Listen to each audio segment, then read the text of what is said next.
Assalamu alaikum wa rahmatullah. Alhamdulillah, wa salatu wa salamu ala rasulillah, wa ala alihi wa sahbihi wa man wala.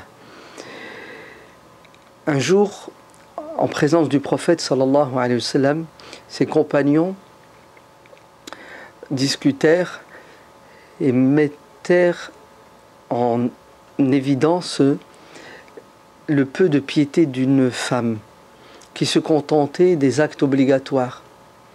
Il n'avait pas d'envie de faire les actes surérogatoires. Il se contentait juste du mois de Ramadan et de ses 5 prières.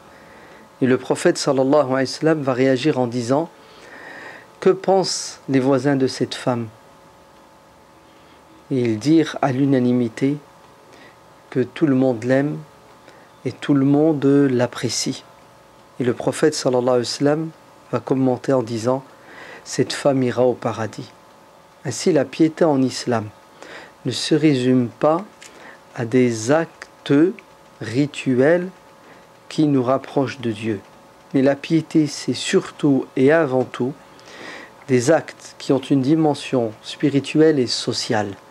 Ainsi, le prophète sallallahu alayhi wa sallam dit: il ne croit pas celui dont le voisin n'est pas à l'abri de ses méfaits. Il ne croit pas. C'est-à-dire, ce n'est pas un bon musulman, un bon croyant. Bien qu'il jeûne, sans doute qu'il doit lire le Coran, il va à la mosquée.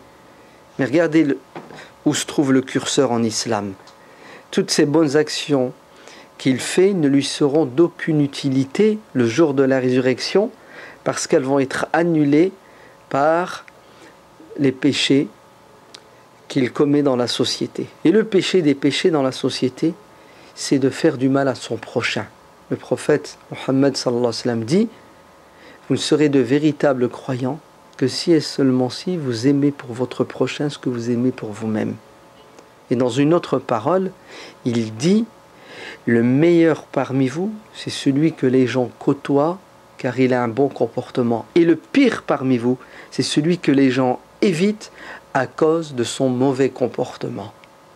Il faut que le croyant pendant le Ramadan devienne un aimant qui attire les gens, parce que la pratique spirituelle l'élève et peaufine son noble caractère. Le prophète n'a-t-il pas dit, dans une parole authentique: Dieu m'a envoyé pour vous enseigner les nobles caractères. Dans une autre version du hadith, je suis venu pour parachever les nobles caractères.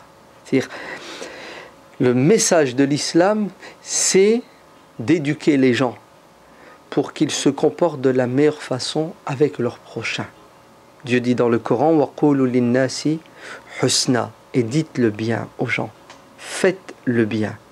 Ne jeûne pas convenablement celui qui dérange ses voisins chez lui, dans son immeuble, dans son quartier, ou à la mosquée, le matin ou la nuit. Un bon croyant, c'est celui qui aime faire le bien au prochain et qui craint Dieu, si bien qu'il ne fait pas de mal à son prochain.